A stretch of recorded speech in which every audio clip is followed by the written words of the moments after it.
Não é só no tiro, não. É na barriga também, é na fome, é na negligência de falta de políticas públicas, né, que vai ser. E aí entra o Conselho Tutelar, sim. O Conselho Tutelar, ele entra aqui como um órgão garantidor e zelador de direito de criança e adolescente. Também, né, podemos falar um pouco também da questão, né, da violência sexual, assim como o abuso. Né? Isso é o que a mídia sabe. Né? Talvez os colegas aqui, com exceção do Rodney, sabem qual é a realidade de Volta Redonda quanto à questão, tá? de violência sexual, de abuso, de assédio. O que nós vemos, eu não vou falar aqui de um caso, eu falo de vários. Eu só digo um. Primeira semana de trabalho mesmo, como conselheiro tutelar, nós apuramos um caso de violência, de abuso sexual de uma criança de 6 meses. 6 meses, uma menina de 6 meses foi abusada sexualmente. E aí, na minha cabeça, eu não conseguia compreender isso, enquanto ser humano, enquanto trabalhador, enquanto órgão garantidor de direitos. Mas o ser humano é dessa forma. Então, é o que nós precisamos aqui garantir, através do nosso colegiado do Conselho Tutelar, uma situação mais forte.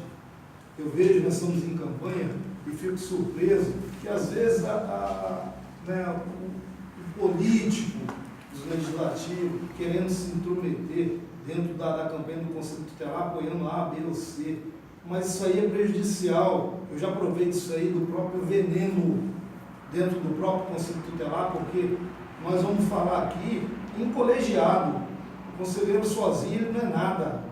Que os nobres colegas que estão aqui, de parabéns por ter vindo aqui, né, nós sozinhos não somos nada, mas a nossa fala é em cima do colegiado.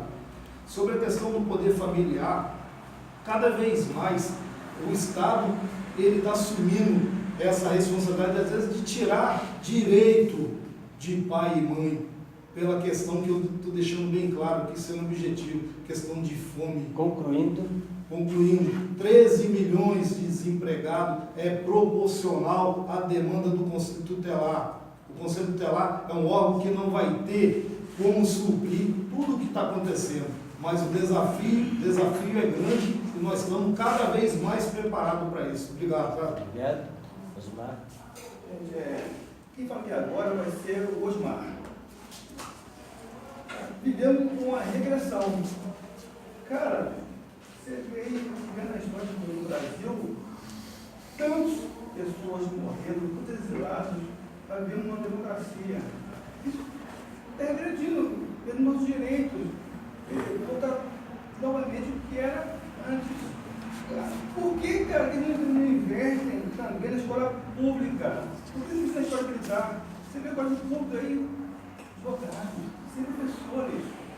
Transporte, por exemplo, mas está caindo, o colégio está caindo. O colégio está despedaçando. Lá no açude, fizeram um colégio bonitão, arrumado. Por que só lá? Por que você investe no colégio militar? Por que no colégio público também não tem vez? As crianças do colégio público vão ficar a mercê desse direito de ter esse privilégio, essa oportunidade? Eu, sério, não estou entendendo, não aceito essa invasão militarista na faculdade. Isso é um desabafo do Osmar. Não aceito.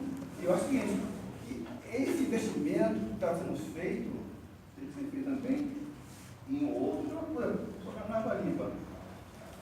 A torcida da Água Limpa, na Água Limpa, por exemplo, no colégio lá, no outro, por exemplo, tem que estudar já para retiro, porque na Água Limpa não tem ensino fundamental para eles poderem estudar. O que fala o Weber? Que o colégio está próximo à casa do adolescente. Isso, na realidade, isso não acontece. Por que ele não tem essa visão também de abranger outros locais, outros colégios, para poder fazer essa modernidade?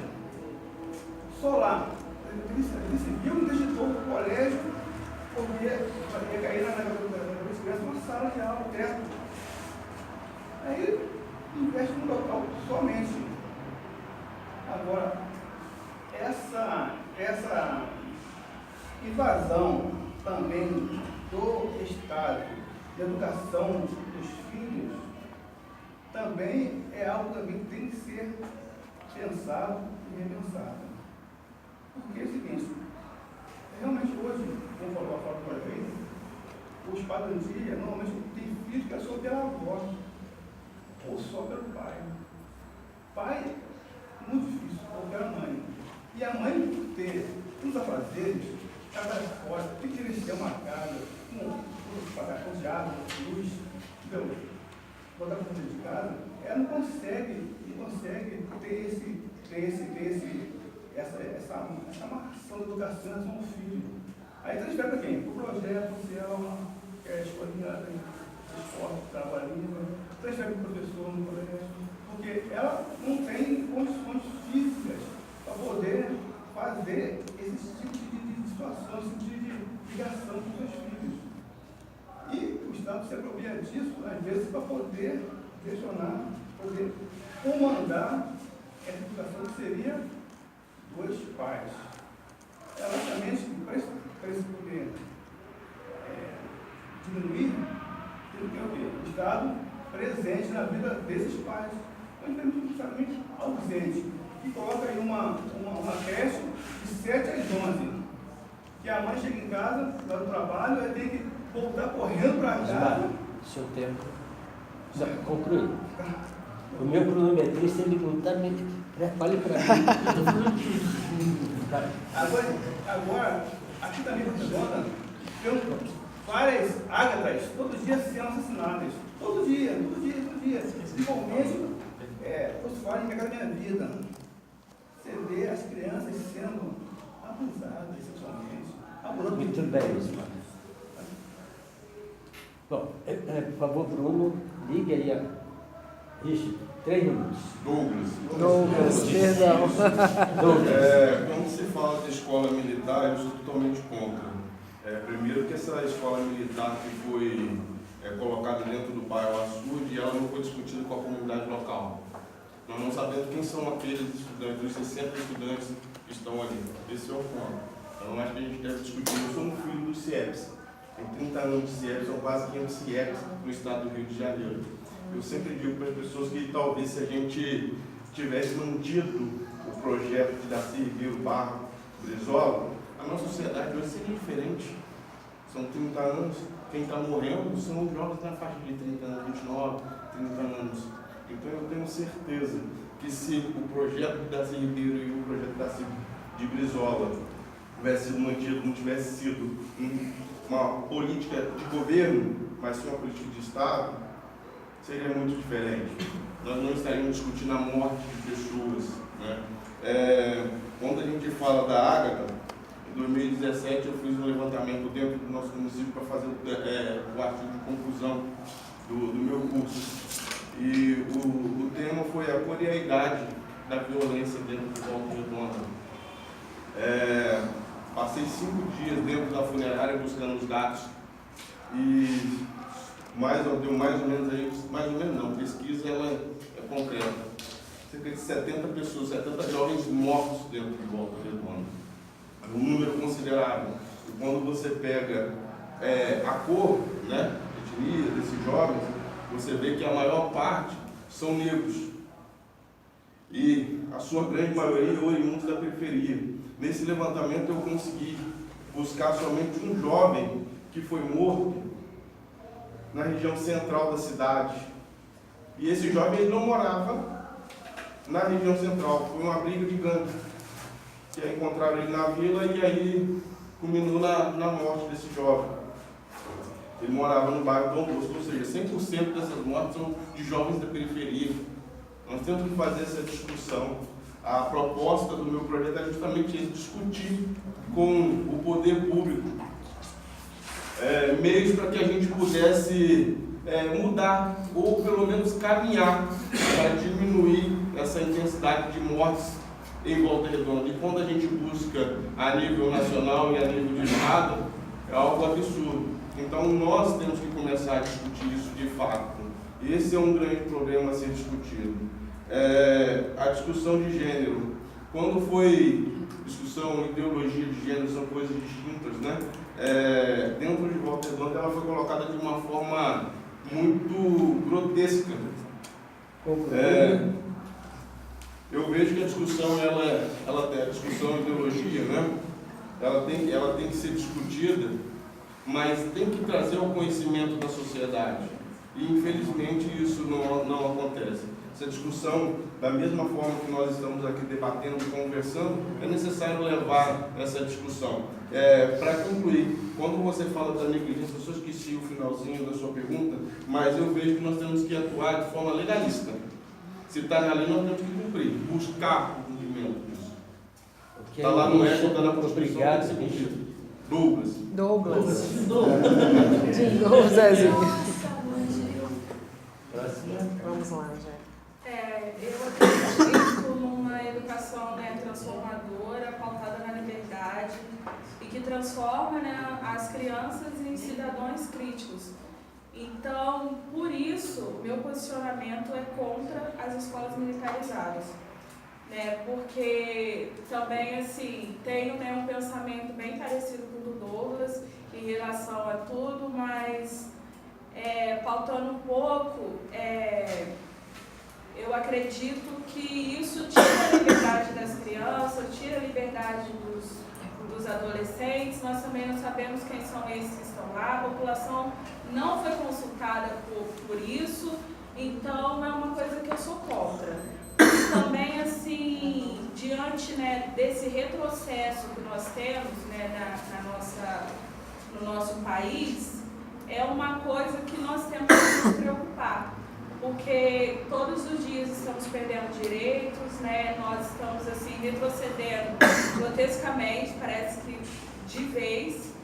E para falar um pouco, né, sobre as mortes que têm acontecido, sobre o Estado, eu acredito que o Estado também é o que ele viola os maiores direitos, né? Sucateando as escolas, faltando saúde, em relação a tudo, o Estado é o que viola os maiores direitos.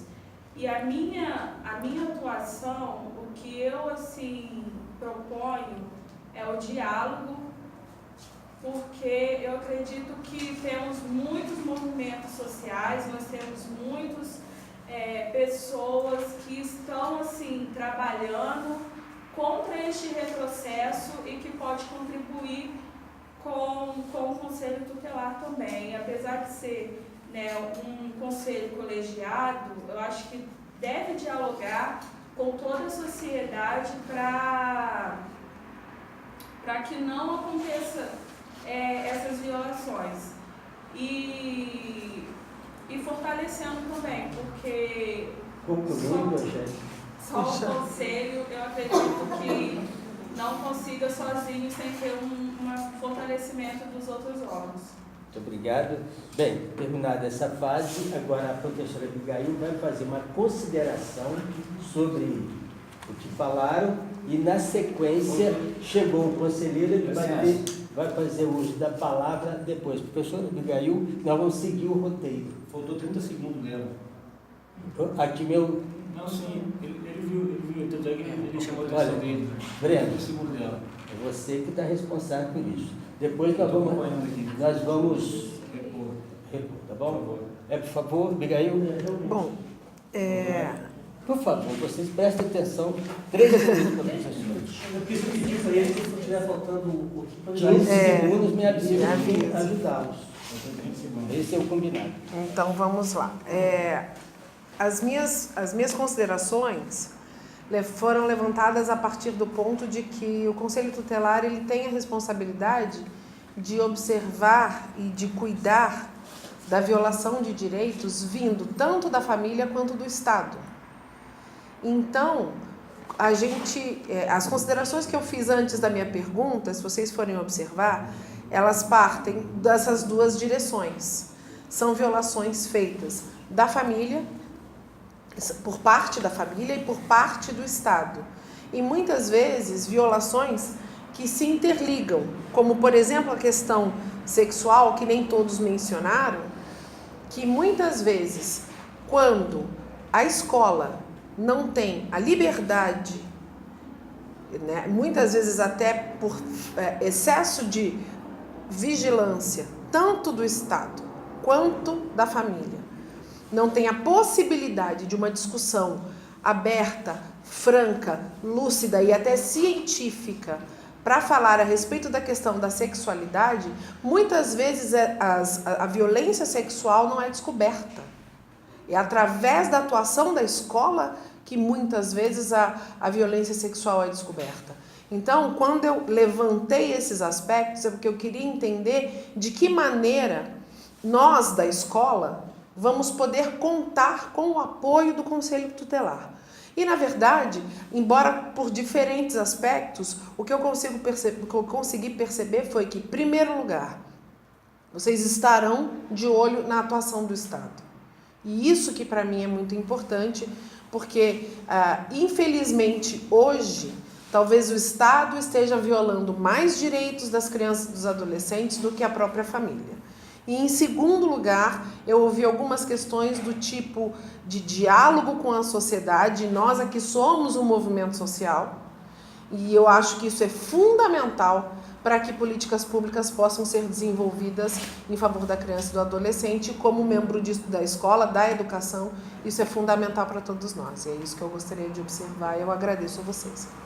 Muito obrigado, professora. Bom, vamos para a terceira fase. Acabou de chegar o conselheiro, o candidato, e já sentou no lugar que lhe cabe. Bruno, nós vamos dar sequência aos trabalhos que estão sendo feitos. Nesta pergunta, que vai ser feita pelo sociólogo, professor do MEP e conselheiro Eric Barcelos, você terá 3 minutos para responder, e aí você vai ficar à vontade para se apresentar nesses 3 minutos e responder a pergunta. Na sequência, nós vamos andar agora daí para cá. Não, o contrário. Daqui para lá. Daqui para lá. Então, você vai falar só depois da Angélica, tá bom? Então, nós estamos fazendo ida e volta, pois não? O Bruno é um grande amigo, um grande parceiro. Talvez ele não tenha chegado no momento adequado para fazer a nossa pergunta. Eu sei que pode atrapalhar o desenvolvimento das Qual é a sua questão de ordem? Se porventura pudessem também incluir ele nessa questão, tá. Para mim é nós bom, vamos, só teria que cada conversar vez com os outros pedir, nós parceiros. vamos fazer a avaliação aqui, por favor. Agora, o professor Hélio. Bom, boa noite. Sou Hélio Barcelos, trabalho com a educação já há alguns anos. E a minha pergunta é sobre a questão da redução da maioridade penal. Enquanto instituição, órgão tutelar, como vocês veem essa questão, tá? Porque é um Estado que tem executado jovens periféricos, negros, de forma sumária, certo? Sem dar a devida atenção. Nós temos hoje um governo que parece festejar a morte dessas pessoas, certo? Isso é de conhecimento de todos, isso está em rede nacional, né? Nós vemos isso quase todos os dias, quando morre ou o silêncio da autoridade ou o festejo, né, dessa morte. Então a questão é, enquanto instituição, enquanto conselheiro, enquanto organização, o que vocês pensam e o que pretendem fazer em relação se o Estado conseguir diminuir a maioridade penal? Se vocês estariam engajados nessa comunicação com a comunidade para que a gente faça uma resistência em relação a isso, porque parece uma questão muito grave e que nós estamos vivendo no momento, né? Porque pobres periféricos são as maiores vítimas. 3 minutos. Lá foi. No caso, ela terá 30 minutos. 30 segundos. Eu acho que, assim, antes da gente falar sobre a redução da minoridade penal, nós temos que pautar algumas coisas. Quem são esses jovens, né, que cometem esses crimes, onde que eles moram, qual é a cor, como é a escola, qual o acesso que eles têm às políticas públicas e o motivo deles estarem lá. E assim, eu tenho assim, duas visões às vezes diferentes de algumas coisas. Porque ao mesmo tempo que eu estou dentro de uma igreja com crianças assim certinhas, né, que fazem tudo bonitinho, eu estou dentro de uma escola em um lugar periférico, onde eles não têm assim nenhuma noção das coisas. Às vezes parece que eles não sabem nem que eles estão dentro de uma escola para estudar. E aí, as crianças, às vezes as pessoas colocam tudo no mesmo patamar, são tudo criança, né? Se aprendeu desse jeito, então o outro também vai aprender, e eu não vejo assim. Porque crianças periféricas, crianças que chegam a cometer algum crime, né? Que chegam a cometer, não um crime, né? Que chegam a cometer alguma coisa, elas são expostas todos os dias à violência, né? Elas são expostas todos os dias a abusos, estão expostas à fome, elas são expostas às coisas que, às vezes, para nós, quanto adultos, nós nos assustamos, mas elas não, né? Elas estão vendo lá, passam, como eu já presenciei, alunos que pularam o corpo do tio e foram para a escola, né? E aí elas chegam na escola como? E aí, assim, eu acho que enquanto Conselho Tutelar, nós temos que tabular dados quanto a isso, para mostrar de fato os dados para a sociedade e a partir desses dados ter um diálogo. Porque o que as pessoas elas acreditam que são todos iguais, que são todos normais, assim, que não tem nada, são bonitinhos, tem a sua família bonitinha, aquela família de comercial, quadrada, e que do nada elas cometem algo. Então eu pauto pelo diálogo, por esse de tabular dados, da gente conhecer de fato quem são, de onde vieram, qual a cor, e colocar isso para a sociedade, para os movimentos sociais, né, para que seja totalmente contra isso e que isso não venha acontecer. Você ainda tem tempo. Pessoal, ainda tem tempo para adicionar. Só para falar um pouco sobre a sexualidade, né, que não foi falado antes, também acho que quando as pessoas falam que cada pai ele deve educar o seu filho, eu penso que nem todos os pais educam e a gente tem que também pensar nessas crianças. Se o meu filho com 14 anos, ele é educado na minha casa quanto à sexualidade dele, eu sei que tem crianças ou adolescentes também com 11 anos que não são educadas. E aí eu acredito que a partir da educação que eu dou para o meu filho, ele vai ter uma reação daquilo que ele escuta pelas outras pessoas. Né? Então, assim, acho que antes da gente falar dos nossos filhos, a gente tem que pensar nos outros que não têm essa educação. Obrigado, Angélica. Agora é o Douglas. Douglas, até te informar o seu pedido, a comissão aceitou. Na hora oportuna, vamos adiantar o grupo. Claro. 3 minutos. Tem coisa que tem que radicalizar, professor. Não dá para você pensar em redução da maioridade penal. Nós vivemos num país onde pobre e preto morre o tempo todo. Quando esse jovem ele vai cumprir uma medida socioeducativa, ele não tem um sistema que de fato possa ressocializar. E isso eu estou dizendo da instituição para menores, que no estado do Rio de Janeiro é o DEGASE. Quando você fala para o mais amplo, você vai ver, a gente pode ficar na porta de uma delegacia, de uma penitenciária, nós vamos ver lá pobre e preto o tempo todo. Então, não dá para ter meio termo. Se for para discutir a maioridade penal, nós temos que fazer o enfrentamento. Porque daqui a pouco eles vão pensar em diminuir a maioridade penal para o adolescente na barriga da mãe, para a criança, antes de nascer. Então, essa criança ela já é penalizada por muitas coisas e ainda vão tentar diminuir a maioridade penal dela. Isso é um absurdo. Então, para mim, não tem essa possibilidade. E o Conselho Tutelar, né, o que a gente pretende fazer, é lógico que a gente trabalha de forma colegiada e eu vejo que dentro do Conselho Tutelar não dá para ter atores com pensamento na redução. Eu sei que tem, mas não dá para ter. Né? Foi difícil a conquista do ECA, de todo esse espaço, e existe a possibilidade de retroceder. Então, não dá para pensar dentro do Conselho a diminuição da maioridade penal.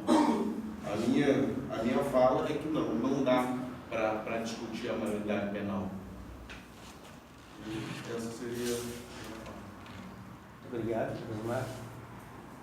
No Brasil hoje tem uma prática seguinte: a demanda que você resolver, ele coloca para o tapete. Isso vem lá da cidade. Quando no universo, Areal, eles fizeram legalidade, porque tinha muito negro na praça pública, não tinha o que fazer com o negro, e fazer legalidade. Esse documento é preso. Mesma coisa também que usar agora na atualidade. O jovem está aí, caiu adolescência, infelizmente, cometendo atos profissionais, cometendo poucos furtos. O Estado não tem o que fazer com esses jovens. Tem o que fazer sim, mas eles não querem investir nesses jovens, nesses adolescentes. Qual é mais fácil então? Não. Frente de tudo, frente de todos eles. Quer dizer, hoje a cadeia pública tem cor, é preta. Preta. Isso que ele só amplia cada vez mais esse contingente de presos. O adolescente vai preso com por aí, 12 anos de idade, pega 20 anos de detenção. Ele já com 4 anos de idade, gente. Cara, esse rapaz, quando ele desse presídio, vai ser um jovem, mas sem nenhum futuro na vida. Isso melhora alguma coisa? Só tende a piorar a situação. O que tem que acontecer hoje nesse país é um investimento em cima desses adolescentes, com educação realmente, que dê para ele realmente mais tarde poder sonhar em fazer uma faculdade federal, que ele possa fazer um curso público. Isso, educação. Educação seria a forma mais adequada de